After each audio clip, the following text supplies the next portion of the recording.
बोल सांचे दरबार की जय।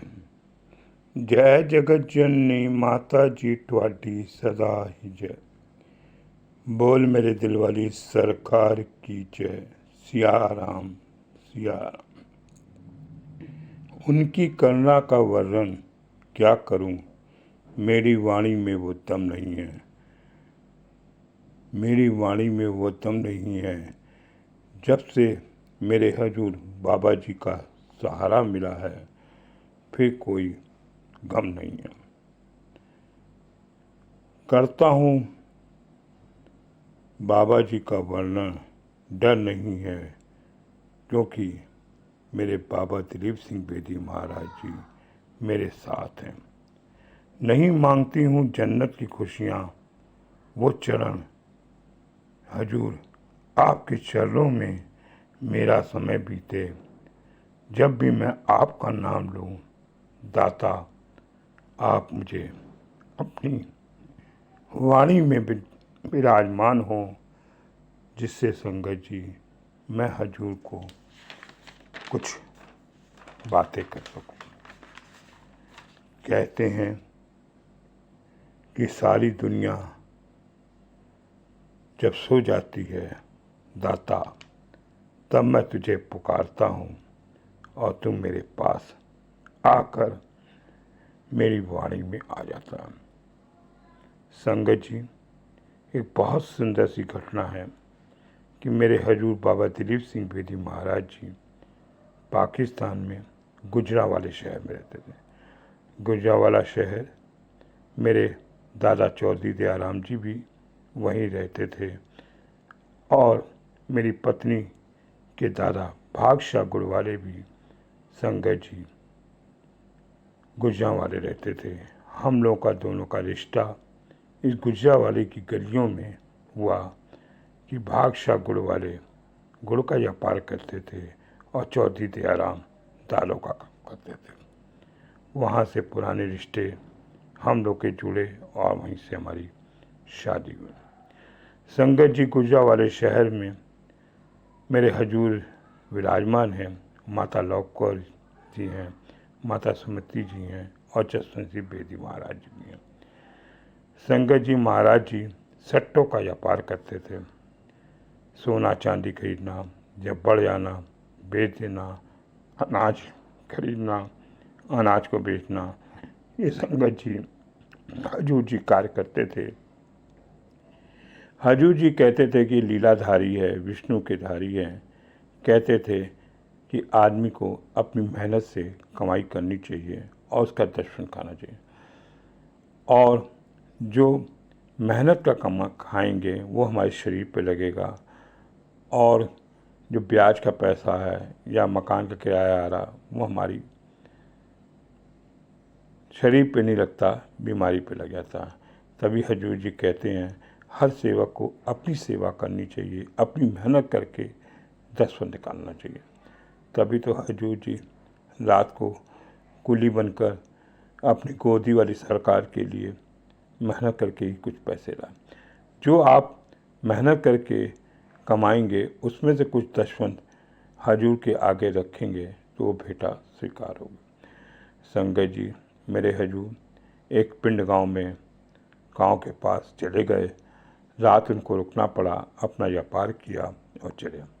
एक मैले कपड़े पहन के संगत जी, कुर्ता पजामा गंदा मैला कपड़ा और एक टूटा सा पिचका हुआ पीपा अपने कंधे में लाद कर जब घर आते हैं तो माता लौह कौर जी देखती हैं कि बड़ा ही मैले कपड़े हैं। कहते हैं आप कहाँ चले गए थे, पीपा के ले पकड़े हो। कहते हैं एनु बड़ा संभाल के खोलना, देखा उसमें गड्डियाँ ही गड्डियाँ थीं, व्यापार करके आए थे। कहते हैं अगर लाभ कौर जी कहते हैं कोई चोर पकड़ लेता तब क्या होता, तब कहते हैं तभी तो मैंने मैले कपड़े पहने हुए थे और सड़ा सा पीपा लगाया हुआ था, इतना ठंड था कि चोर भी चढ़ गया था।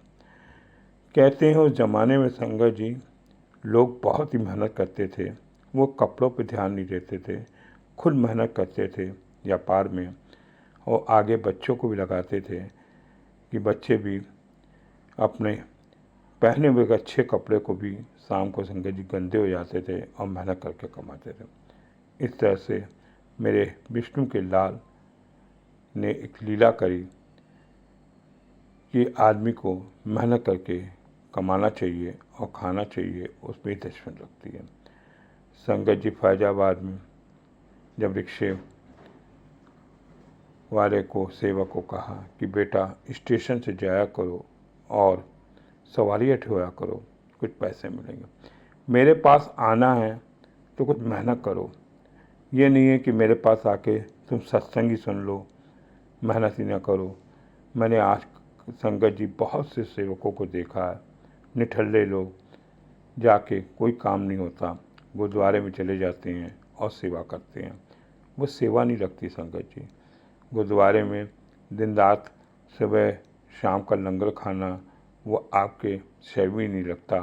वो कोई लंगर भी खाना हो तो कुछ दान करके खाना चाहिए। ऐसे मेरे हजूर बाबा दिलीप सिंह बेदी महाराज जी ने एक लीला करी और अपना व्यापार किया और हम सबको यही बताया कि संगत को अपना मेहनत करके कमाना चाहिए और कार्य करना चाहिए। आप हजूर को याद करिए, सुबह प्रातःकाल अमृत वेले में उठ के याद करिए। आजकल सर्दी का मौसम चल रहा है, ज़रूरी नहीं है कि आप बदन में नहाएं, मुंह धो लें, एक पल दो पल तो हजूर को याद कर लिया कीजिए। अमृतकाल में आपकी अगर नींद खुलती है तो आप सोते सोते ही भी आंखें खोल कर बैठ के एक बार अपने हजूर को, बाबा जी को याद करिए। आप हर चीज़ की अपनी परेशानी को अमृतकाल में दूर करेंगे। इस तरह से मेरे हजूर बाबा दिलीप सिंह बेदी महाराज जी ने संगत को ये बताया कि काम करना चाहिए और परिवार भी बढ़ाना चाहिए, बचाना चाहिए, परिवार की जिम्मेदारी भी लेना चाहिए। ये भी एक संगत की सेवा है। जब आप अपने परिवार के साथ जुड़ते हैं, बच्चे होते हैं, उनके परिवार की जिम्मेदारियाँ आपके ऊपर आती हैं, आप मेहनत करते हैं और परिवार चलाते हैं। यही ज़िंदगी का सबसे बड़ा सत्संग है। सत्संग और तप, आप फ़र्क क्या है, तप में करने में अहंकार हो जाता है।